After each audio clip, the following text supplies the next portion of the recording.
What's up everyone? Welcome back to another video. In this video, we'll talk about breathwork techniques for heavy lifts. So these are for the individuals that are really type A, they do progressive overload, they want to get the gains, but they're just sort of stuck.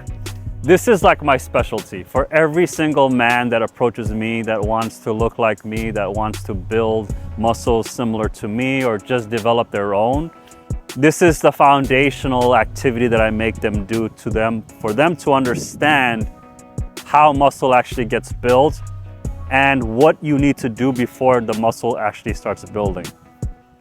I'm going to use the same example that I used in a prior video of me doing some decline chest presses. This is going to solidify the idea of how to actually do the breathing properly, because most people are not breathing, or they're unconsciously breathing where they're not thinking about it. And when they're not thinking about it, it's just the automaticity of the breathing that leads to mediocre results. When you consciously breathe, you get a sense of how powerful your being can actually be. I don't know if you can actually hear the wind. Hopefully you can. I say this every single time. For some reason, this area has a lot of wind, and I like this area. I don't want to move away from it. But if I do have to, if you guys say that, hey, it's too much wind, I'll go ahead and consider somewhere else. But let's get back into the topic, right? How does this relate to alpha? Alpha, alpha, alpha. Every single one of you has an alpha state, right? Many times I talk about it in mindset, like the alpha wave state, wavelength, whatnot. But it also applies to your physical being. Are you alpha, right? So there's alpha, there's beta, there's a bunch of other Greek acronyms. But really at the end of the day is, are you at peak performance? Are you at your optimal genetic potential? These are the things that I'm talking about when I'm talking about alpha. I'm not talking about being bravo and macho and whatnot. I mean, don't get me wrong. When you are in peak state, you naturally feel really good. Your confidence level rises through the roof, where mine is right now, hopefully where yours will be once you get to where you want to be. But before you get there, you have to take baby steps. I can't just throw you 0 to 100, because many times I've tried that, but what happens is you guys get overworked, you guys get sore, very, very tired, and you're just like, you know what, screw it, I don't want to do this anymore, and you get discouraged. And this is the problem with humanity, right? Humans in general, when they have something that is difficult, they resist, right? So there's two fundamental emotions. I don't want to get too deep into it, but if you're interested, we'll talk about it in another video. But the two fundamental emotions of seeking pleasure, right? We love pleasure. We love feeling good. And then also at the same time, avoiding pain. We do not like to feel pain. We do not want to experience any pain, whether it be emotional or physical. We don't want to experience that. But the sad irony is, for you to grow, like profoundly, truly, deeply, you have to go through some sort of pain, whether it be controlled pain or uncontrolled pain where it's inflicted upon you and it's not a good experience to have overall. Okay, understanding that, right? Let's go back to the breath work. In alpha, when we talk about movement, metabolism, mindset, we want to zoom into movement today, because a lot of the other videos that I've done already, the series on metabolism, the series on mindset should already be done. You should be able to watch it on YouTube. Go ahead. If you're on a binge-worthy journey, be my guest. 1.5 speed, if I may add. That way I sound pretty cool. Don't sound like a chipmunk, but you get the content across. So coming back. Double clicking on movement. When we talk about movement, we talk about breath work, we talk about blood flow. How are you fundamentally breathing, right? What is the breathing apparatus that you're given by God? How are you leveraging? Are you even leveraging it? Because many people are not leveraging it. So with breath work, we want to talk about the proper way to breathe. And this is relative to who you are. Maybe you have done other breathwork techniques. This is very basic for you. If it is, there's still something to learn, because I'm pretty positive you don't have the same expertise as me. So I will be able to give you a little bit of nuggets about the breath that you normally would never ever understand or even think about. And maybe I can unlock some things for you that you normally wouldn't be thinking about as well. So when you are breathing, fundamentally you're taking in air from the air around you, putting in oxygen inside your body, right? The first entry into your body is going to be your nose or your mouth, and once you bring it in, it goes down your trachea, right behind It's actually in front of your esophagus. So the trachea is this very cartilaginous tube essentially, and it's going to go down to your bronchial tubes as well. So think of the tree, you know, the tree of life, the tree of your heart, tree of your lungs. It's like inverse tree. So what I love is if you take a look at that tree behind me, right? If you were to invert it upside down and you just remove all the leaves, that's literally your bronchial systems, right? For both lungs. So I wish I had two trees. Maybe I'll find one that has two trees behind me, so that way it'll be a good analogy for you to understand what I'm talking about. So what happens is when you take that breath in, the breath goes inside your lungs and it goes into this big sack of tissue called the alveoli. Think of it as like it's like a bubble gum. Like I have bubble gum in my mouth. If I were to blow it, right? Imagine I expand it. That's how big an alveoli is in terms of the thickness, in terms of like what it actually looks like. So think of all the oxygen and the nitrogen and all the stuff in the air is in this little air sac. And what happens is there's a bunch of capillaries, whatever way you want to say it, around these alveoli. So the oxygen is able to transfer into the blood, and the carbon dioxide that you're what is a byproduct of respiration, you're releasing it back into alveoli. So when you're taking that big breath, I'm exaggerating, of course, right? You want to make that breath, you expand the lungs, and then when you expand it, what you're doing is you're taking the oxygen, but when you exhale, you create that gradient where the oxygen gets pushed in and the carbon dioxide comes out, and you just breathe it out. And that's one repetition of a breath. And this is a profound concept that I need you to fully understand if you're gonna watch any of my videos. So if this is your first video, welcome to the world of breath. Welcome to the world of air. You'll understand how to actually properly breathe by understanding your physiology. Now, understanding that, right? So you and I, we wanna do a few breaths together so that way I can set you up for success. Go ahead and put your right hand on your heart, left hand on your belly.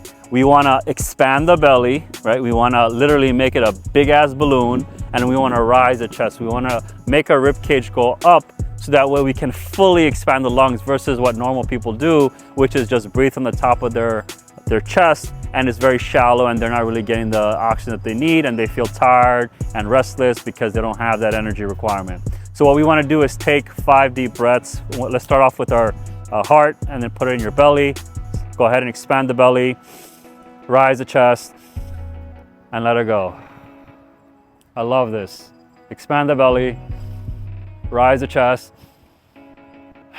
and let it go. So it's a biphasic inhalation, right? You're taking it from the belly, you're putting it into your chest, and then you're exhaling it. So it's a very solo exhalation. So biphasic inhalation, uni exhalation. So again, from the belly to the heart area, and then let it go. That's number 3. 2 more, come on, don't get tired on me.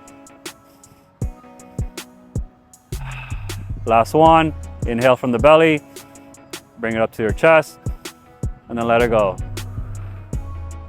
Fantastic. So, you just learned how to breathe. How do you feel? Do you feel good? Do you feel tired? What do you feel, right? There's so many things I can talk about, and other videos I'll go deeper into it, but I really want to talk about actually weightlifting, because that's where my passion is right now. What I realized when I started on this 3-year journey on developing my body into its genetic potential is like, what can this guy look like, right? How much muscle mass can this guy put on to look natural without it looking like I'm taking steroids and whatnot? And this is a journey that I've been on. I'm pure natty, no supplements. I actually took creatine when I was younger thinking that's gonna be beneficial. It is. I just don't want to. I don't want to be dependent on me like, oh crap, I gotta refill of creatine. I need a specific brand. I don't know which brands or what. So I don't care anymore, right? I don't care. I went back to my paleo, my ancestral, my carnivore ancestors, how they survived in this world, which is eating real food, right? Food that will allow me to build the mass that I need, and also at the same time, factoring in progressive overload. How do you go ahead and actually exercise in the gym, build your muscles to the capacity, to the potential of your myocytes, those things that are within your muscles that are actually ripping and growing and rebuilding and building a version of you. I mean, look at me, right? If you were to see me, just me standing normal, You'll see my shoulders are protruding. You'll see I have a V shape. I mean, I'm wearing a jacket only because, again, I don't want to show you my nipples. It's always so cold here. But I do have a V shape, not exaggerated because I don't want to exaggerate V shape. If I were to turn around and you see how I look from the back, you'll get a sense of what I'm talking about. And this is what I want for you. This is what I want for each and every one of you. And the hard work has been done already, right? You know, you'll hear thousands of ways of doing something, but you'll never hear the baby way, which is how babies learn. If I were to teach my kids on how to build a body, what would I recommend to them? How would I recommend it? And this is the story. So really pay attention now, because this is going to be, if you stay till this point, this is 10 minutes already. So if you stay till this point, you're going to get the nuggets right now. So understand how you build muscle. Muscle is built by you actually using the fibers within your body, right? So when you lift up a weight, what you're doing is you're exerting force on that weight. You're taking equal and opposite force of what that weight is. So if I'm lifting a 10-pound dumbbell, I'm exerting 10 pounds of force on that dumbbell, so that way it looks like it's stationary. That's a very isometric contraction, right? Because I'm not really contracting it, I'm not really, detracting it. So what you need to understand is, where do you stand in the world of your muscle? Where is your muscle? What is your baseline of your muscle? Every exercise that you do, you need to find your baseline. And the best way to find your baseline is you start from the smallest unit possible. Whether it be 1 pound, 2 pound, 5 pound, whoops. That was clutch. I'll edit that out. Did you see that? My reflexes, look at that, spidey senses, man. Okay, so let's go back. When you're building muscle, find your baseline, whatever that means. So for me, with my chest, I remember before I started on the journey, the maximum weight that I could do was probably 50 pounds, presses, right? 50 pounds on each hand. I press, no problem. But it was a struggle doing 50 pounds, right? Because I didn't understand proper form. I didn't understand how to use breath work. I didn't understand my metabolism. I didn't understand any of that stuff, right? I just wanted to take a shortcut. Oh, I'm a big guy. I can push all this weight, but it's really a waste of my time. It was a waste of my time. Yeah, and it was gonna be a waste of your time as well if you're just fooling around in the gym and not really doing what you need to do. I know so many people in the gym right now that go every single day. I've seen them for 3 years. Okay, I've been in this gym for 3 years. 24-hour fitness right here. 3 years. They all look the same. Why is that? Well, today we have a pigeon as our guest. Yes, like the last time it was a squirrel. Today's a pigeon. I'm curious what I have that's exciting this pigeon to come near me. I don't know. Anyways, for us to build muscle, let's talk about, again, the weights. How much weight are you pushing? All right, I'm gonna show the bicep movement because it's easier, but I can also show you the push-up movement as well. What you need to do is, once you actually get to your baseline, whatever your base weight is, I would probably say for most people, maybe 20 pounds for men. For women, probably 10 pounds. I don't know. You have to find out and let me know in the comments on what your baseline is. But once you do, the camera might fall again. All right, I'll cut that part out as well. Once you do find your baseline, the next step is, okay, how do you actually go about doing that exercise properly so you can actually get the energy and also at the same time rip the muscle? And that's so key. If you're not ripping muscle, you're not building muscle. If you're not ripping muscle, you're not building muscle. The world works in a very interesting way. There's always a polarity, a duality of what it is, right? Male, female, breakdown, growth, life, death. There's always a duality. And that's what I'll talk about when we actually talk about transcendence. This is gonna be the fourth core of alpha. But again, TBD, because I don't want to confuse you guys. You're not there yet. You really have to get to a certain state of being before you get to transcendence, essentially. Okay, so let's talk about this exercise. And this is the one I always do every single day, only because it works out everything and it makes me look fucking good. So I want to make sure I share it with you. So you look good in the mirror, people compliment you, vice versa, etc., etc. We build each other up. So I do a decline bench press. Hopefully I can put up a picture of it, a decline bench press. And it's essentially just a regular bench press, but it's more declined, so that way you get more angular momentum in the press. So what happens is, most of the times if we're just flat straight and we just push, there's a certain amount it'll hit, but it won't hit everything. And so also when we do incline, it hits certain shoulder muscles more than your chest actually. So it's ineffective in my world. It's good if you've already built something and you just want to work on it more. But if you're trying to build from scratch, that's not a good exercise at all. Either of those. So I recommend going with the decline bench press. It is harder, not gonna lie, it is much, much harder, but you'll benefit from the fruits of your labor because you're gonna see that you're gonna feel the pump. Pump is everything, my guy. Pump is everything. You'll feel so good. You'll feel like you've accomplished so much. So what you wanna do is when you lift that weight, right? And you bring it up into the position that you need to be in, you put one on one leg, one on another leg, you lock your legs in place, and then you slowly lean back, okay? Now, when you're laying down, first you're calling God, like, hey God, please protect me, hopefully you take care of me. And then after that, you take in a big belly breath, the same breath that we did before. We take it from the belly, we take it up to the chest, we let it go. Don't take too many, maybe take 2 or 3 because I don't want you to get lightheaded and faint and whatnot. So go ahead and do that. And once you do take that third breath, hold that breath and then press the weight. Press it, push it, push it, push it, push it. This is a push movement, right? You'll hear, people that go to the gym all the time, they have their own lingo and whatnot, push, pull, split, blah, blah, blah, all irrelevant. What you need to do is, there's 2 motions that you always do, which is you push things and then you pull things. You push things and you pull things. This is always a state of, remember I was telling you the duality? That's the duality, push and pull. In this exercise, our chest muscles are designed to push things. So think of pushing a car, think of pushing a door, think of pushing a ball. I don't know, think of anything that you would push. Remember those tire exercises? You can push the tires off, you lift it up, you pull, and then you push. Great exercise, by the way. Anyways, come back to the bench. You're taking your breath, you're pushing. And now your goal is when you push, you exhale, and then when you bring it down, you inhale. Again, biphasic, breathe from the belly, breathe from the chest, and then you exhale.